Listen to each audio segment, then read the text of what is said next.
আপনি কখনো এটা নোটিস করেছেন, কিছু মানুষ যত বেশি অ্যাটেনশন পাওয়ার চেষ্টা করেন তত বেশি সকলের নজরে ডেসপারেট, আনঅ্যাট্রাকটিভ অ্যাপিয়ার হন। অন্যদিকে কিছু মানুষ বিনা চেষ্টায় সকলের নজর কাড়েন, ডিজায়ারেবল অ্যাপিয়ার হন। কেন এমনটা হয়? আজকের ভিডিওতে আমরা জানব ডিজায়ারেবল হয়ে ওঠার সাইকোলজি, সাথে জানব অ্যাটেনশন খোঁজা মানুষজন কেন তাদের চার্ম, অ্যাট্রাকশন এবং ডিজায়ারেবিলিটি হারায়। ভিডিওটি শুরুতেই আপনাকে বলে দিই, ডিজায়ারেবিলিটি বা আকর্ষণ শুধুমাত্র চেহারা বা সৌন্দর্যের উপর নির্ভর করে না।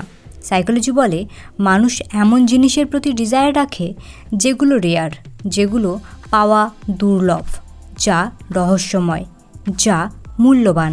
অন্যদিকে যারা সবসময় অ্যাটেনশন পাওয়ার চেষ্টা করে তাদের মধ্যে এই তিনটি জিনিস মিসিং থাকে। তারা সব কিছু প্রকাশ করে ফেলে, তারা সহজলভ্য এবং সস্তা। এই কারণে তারা নিজেদের আকর্ষণ, ডিজায়ারেবিলিটি কমিয়ে ফেলে। ইমাজিন করুন আপনার চেনা দুইজন ফ্রেন্ড, একজন অলওয়েজ সোশ্যাল মিডিয়াতে অ্যাক্টিভ, রোজ কিছু না কিছু পোস্ট করছে, লাইক চাইছে, অ্যাটেনশন চাইছে, মানুষকে খুশি করতে চাইছে। অন্যদিকে আর একজন ফ্রেন্ড যে নিজের কাজে ব্যস্ত, যে কনফিডেন্ট, যে আলাদা করে কিছু প্রমাণ করার চেষ্টা করে না, যার ব্যাপারে মানুষ খুব কমই জানে, যে পোস্ট হয়তো করে বাট সেটা limited, rare, only travel pictures বা কোনো ইম্পর্টেন্ট পোস্ট। এখন আপনিই বলুন, আপনার নজরে কে বেশি ডিজায়ারেবল?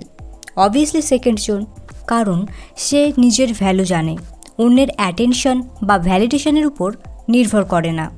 দেখুন, আপনি ড্রামা ক্রিয়েট করে, ক্রিঞ্জ বিহেভিয়ার করে, যা তা করে মানুষের অ্যাটেনশন হয়তো পেয়ে যান, কিন্তু এটাতে মানুষ আপনাকে রেসপেক্ট দেয় না, ভ্যালুও দেয় না। মানুষ বোঝে আপনার মধ্যে না আছে কনফিডেন্স, না কোনো স্কিল বা ট্যালেন্ট। ফলে মানুষের নজরে আপনার ডিজায়ারও কমে যায়। মানুষ জোকারকে দেখে হাসতে পারে, কিন্তু তাকে জীবনের পার্ট কেউই বানাতে চায় না। তাই আপনার ভ্যালু যদি মানুষের অ্যাটেনশনের উপর ভিত্তি করে দাঁড়িয়ে থাকে, সেটা একদিন ভেঙে পড়বে, যেটা আজকের দিনে বেশিরভাগ মানুষই বুঝতে চায় না। তারা ক্রিঞ্জ কন্টেন্ট বানিয়ে ভাইরাল হতে চায়, রাতারাতি অ্যাটেনশন পেয়ে ফেমাস হতে চায়।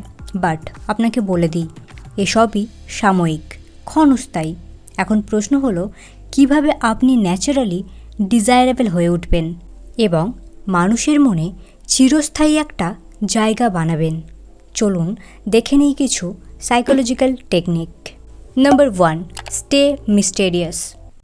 আপনার ফেভারিট মুভি বা সিরিজ কেন আপনি কন্টিনিউ দেখতে থাকেন? বা কোনো বই যখন পড়ছেন, কেন সেটার প্রতি আগ্রহ কন্টিনিউ থাকে? বিকজ আপনি এন্ডিং জানেন না। প্রতি মুহূর্তে একটা সাসপেন্স থাকে, মিস্ট্রি থাকে।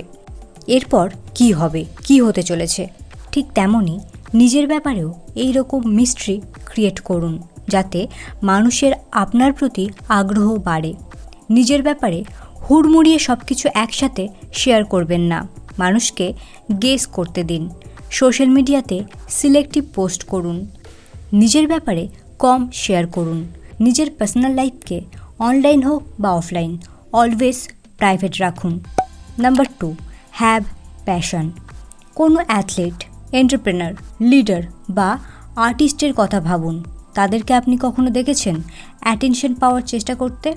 না, তাদের মিশন আছে, গোল আছে, আর তাদের এই মিশন তাদেরকে ডিজায়ারেবল বানায়। মানুষ অটোমেটিক্যালি তাদের ফলো করে। সো আপনিও যদি ডিজায়ারেবল হতে চান, নিজের গোলসের উপর ফোকাস করুন, লাইফে পারপাস রাখুন, কিছু অ্যাচিভ করার মিশন বানান। অটোমেটিকভাবে মানুষ আপনার প্রতি আকৃষ্ট হবে। Number 3, be selective. আপনি যদি প্রত্যেকের কাছে অ্যাক্সেসেবল হন, সহজলভ্য হন, কেউই আপনাকে সিরিয়াসলি নেবে না, সিরিয়াসলি ভ্যালুও দেবে না। তাই নিজেকে আনঅ্যাক্সেসেবল বানান, লিমিটেড এডিশন হয়ে উঠুন। মানুষকে খুশি করার চেষ্টা না করে ফিয়ারলেস হন, বোল্ড হন, বাউন্ডারিজ বানান, মানুষকে না বলতে শিখুন। নিজের অ্যাটেনশন কেবলমাত্র নিজের ক্লোজ মানুষজনদের দিন, অন্যরা যেন আপনার নাগালি না পায়।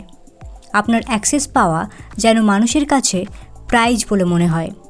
Number 4, dress smart not loud. Attention পাওয়ার জন্য মরিয়া হয়ে যখন আপনি লাউড কালার, চকচকে পোশাক, হেভি অ্যাক্সেসরিজ, রিভিলিং ক্লোথস বা ফেক ব্র্যান্ডেড লোগোওয়ালা ড্রেস এসব পরেন, আপনি চিপ দেখতে লাগেন, ডেসপারেট দেখতে লাগেন। তাই শার্টেল ড্রেস আপ করুন, যেটা আপনাকে ক্লাসি লুক দেবে। মানুষ আপনাকে অটোমেটিকভাবে রেসপেক্ট দেওয়া শুরু করবে, সাথে আপনার প্রতি অ্যাট্রাক্ট হবে। আপনি অ্যাটেনশন পাওয়ার চেষ্টা না করেই মানুষের অ্যাটেনশন গ্র্যাব করবেন। Style and fashion sense increase করতে চাইলে আমার এই ভিডিওগুলি দেখুন, লিঙ্ক ডেসক্রিপশন বক্সে পেয়ে যাবেন। Number 5, practice emotional control. Thomas শেলবির ক্যারেক্টার মানুষকে এত আকর্ষণ কেন করে? এই ভিডিওটি দেখুন, আপনার আনসার আপনি পেয়ে যাবেন। তিনি আন্ডার প্রেশার সিচুয়েশানেও কাম। তার ফেশিয়াল এক্সপ্রেশন দেখুন, নন রিঅ্যাক্টিভ। তার এই সাইলেন্স, নন রিঅ্যাক্টিভ নেচার মানুষকে ইমপ্রেস করে।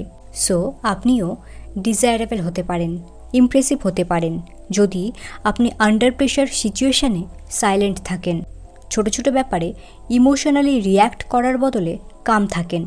মানুষ আপনার সাইলেন্স, কাম নেচার, ইমোশনাল কন্ট্রোল দেখে আপনাকে পাওয়ারফুল ভাবা শুরু করবে, আপনাকে আলাদাই রেসপেক্ট দেবে। আপনি মানুষের কাছে ডিজায়ারেবলও হয়ে উঠবেন। Number 6, develop self value. একজন ছেলে বা মেয়ের এক্সাম্পল ধরুন, যারা জিমে যায়। এই ছেলেটি বা মেয়েটি কিন্তু অটোমেটিক্যালি অন্যের কাছে ডিজায়ারেবল। কেন? কারণ তারা নিজেদের সময়কে নিজেদের বেটারমেন্টে ইনভেস্ট করছে, তারা নিজেদেরকে ভ্যালু দেয়, তাদের সেলফ রেসপেক্ট আছে যেটা অনেক হাই, তারা অনেক কনফিডেন্ট। সো আপনিও যদি নিজের বডি, নিজের মাইন্ডসেটের উপর কাজ করেন, জিম যান, নতুন স্কিলস শেখেন, অটোমেটিকভাবে আপনার কনফিডেন্স রেডিয়েট করবে, মানুষ আপনার প্রতি আকর্ষিত হবে, আপনি সকলের নজরে ডিজায়ারেবল হয়ে উঠবেন। সো অ্যাটেনশন দুদিনের জিনিস, অস্থায়ী, কিন্তু আকর্ষণ বা ডিজায়ার চিরস্থায়ী। তাই যদি সত্যিই ডিজায়ারেবল হতে চান, তাহলে অ্যাটেনশনের পিছনে দৌড়ানো বন্ধ করুন, নিজের গোল, নিজের প্যাশনের পিছনে দৌড়ানো শুরু করুন, নিজের ভ্যালু বাড়ান, মিস্টেরিয়াস হয়ে উঠুন, প্রাইভেট লাইফ লিড করুন, নিজের সাইলেন্সকে পাওয়ার বানান। আর একটা জিনিস অলওয়েজ মনে রাখুন, পৃথিবীর সবচেয়ে ডিজায়ারেবল মানুষ তারা নয় যারা অ্যাটেনশন সিকার, বরং তারা যাদের একটুখানি অ্যাটেনশন পাওয়ার জন্য মানুষ মরিয়া হয়ে যায়, যেটা তাদের কাছে পুরস্কারের সমান। সো ফ্রেন্ডস, এই ছিল আজকের ভিডিওটি কেমন লাগলো অবশ্যই কমেন্টে জানাবেন, এবং এরকমই আরও psychological, fashion related videos, self improvement, self development সংক্রান্ত ভিডিওস পেতে চ্যানেলটি অবশ্যই সাবস্ক্রাইব করে নেবেন।